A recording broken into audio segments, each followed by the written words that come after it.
Hello students, I am Meena Madam. Today I am going to continue the third chapter of economics, that is money and credit. Today we have to study about different types of the sources of credit. Second one is differences between the formal and informal sources of credit. Third, how each formal sources of credit supervised by the Reserve Bank of India, and fourth, it's some questions related to formal and informal sources of credit. So let us start with the different types of sources of credit. Sources of credit can be kept into two categories. First one is the formal sources of credit, and second one is the informal sources of credit. First, we have to study about the formal sources of credit. Formal sources of credit follow certain rules and regulations. In providing credit, these sources are under the control of Reserve Bank of India. For example, commercial banks, cooperative societies, etc. Second category of sources of credit are informal sources of credit. These sources are out of the control of Reserve Bank of India. These sources do not follow the rules and regulation of Reserve Bank of India. They have their own terms of credit. Example, money lenders, rich people, relatives and friends, landlords, etc. Next, we have to see what are the differences between the formal and informal sources of credit.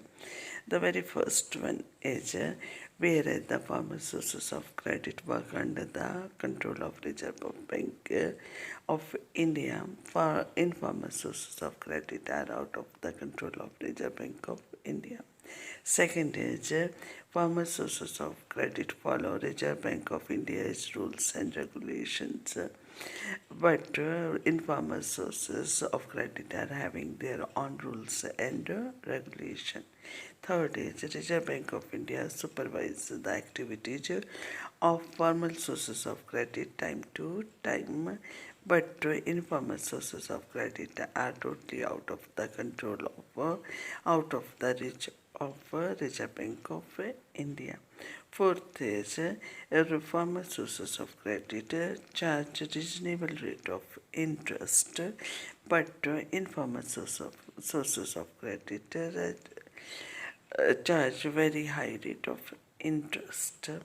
Fifth one is formal sources of credit ask for collateral, but informal sources of credit don't ask for collateral. Last one is the example of formal sources of credit are the commercial bank, etc. Whereas the example of informal sources of credit are money lenders, rich people, relatives and friends, landlords, etc. Next, we have to study how each formal sources of credit supervised by the Reserve Bank of India. So, the very first one is the bank have to maintain a minimum cash balance of, that is 15% out of the deposit they receives. This cash balance is known as the statutory reserve requirement. Second is the Reserve Bank of India checks that whether the banks actually maintain the cash balance. Third is Reserve Bank of India checks the bank should also provide loan to small farmers and small scale industries, not only to profit making business and traders. Fourth is banks have to submit information to the Reserve Bank of India on how much and to whom they are lending and at what rate of interest. Now we have to find out the answer of some questions related to the formal and informal sources of credit. The very first one is why do banks ask for collateral while lending? In fact, lenders ask for collateral to protect themselves against the possibility of default by borrowers. If borrowers fails to repay the loan, the lenders has the right to sell the collateral. and get its money back. Next question is that a large number of people in our country are poor. Does it in any way affect the capacity to borrow? So answer is yes. Since due to poverty, poor people can't offer collateral to banks, so they can't get loan from bank at reasonable rate of interest and take loan from the informal sources of credit at high rate of interest and come in the grip of informal sources of credit. Next question is why should we extend informal sources of credit?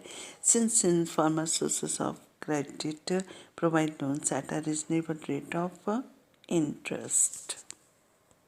Next question is should there be a supervisor such as the Reserve Bank of India that looks into the loan activities of informal lenders?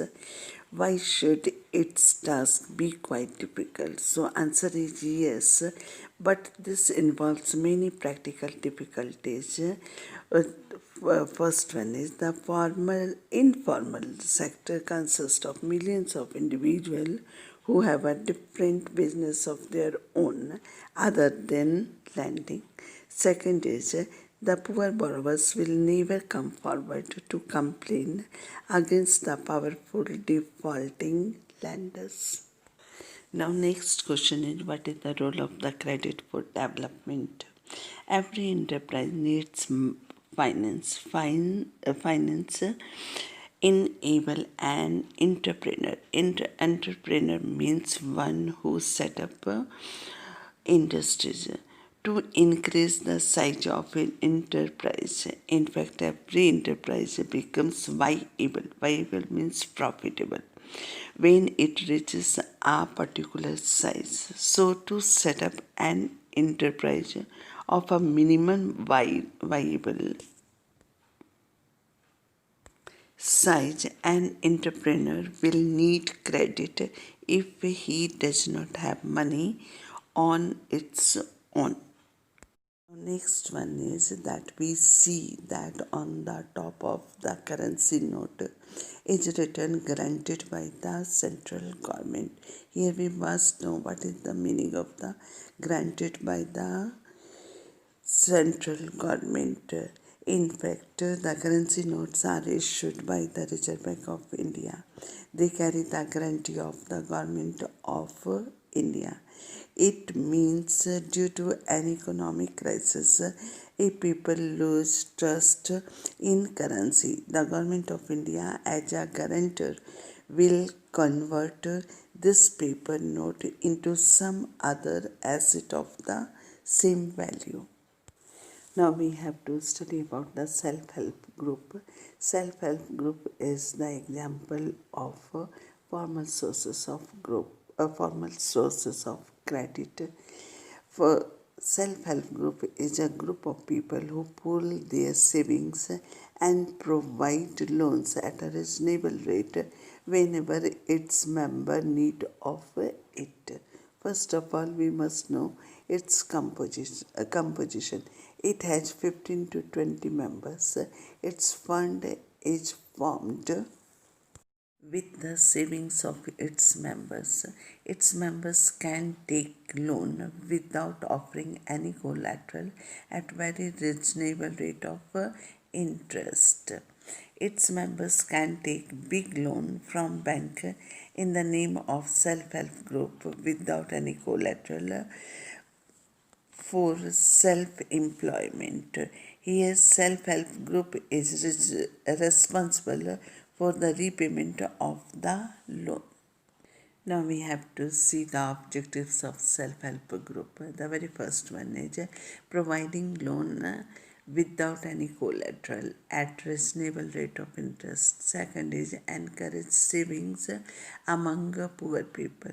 Third, develop managerial skill among people. And fourth is to help its member to start their own business. Now right answer of this question in your copy. The very first one is what do you mean by formal and informal sources of credit, and write down the differences between these two types of sources of credit.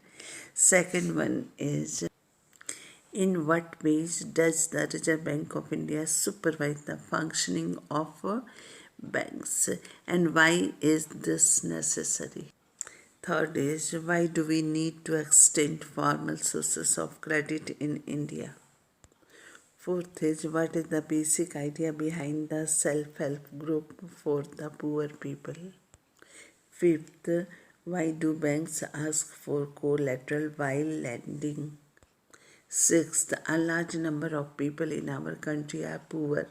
Does it in any way affect their capacity to borrow? Seventh, look at a 10 rupees note. What is written on top? Can you explain this statement? And last one is, analyze the role of credit for development.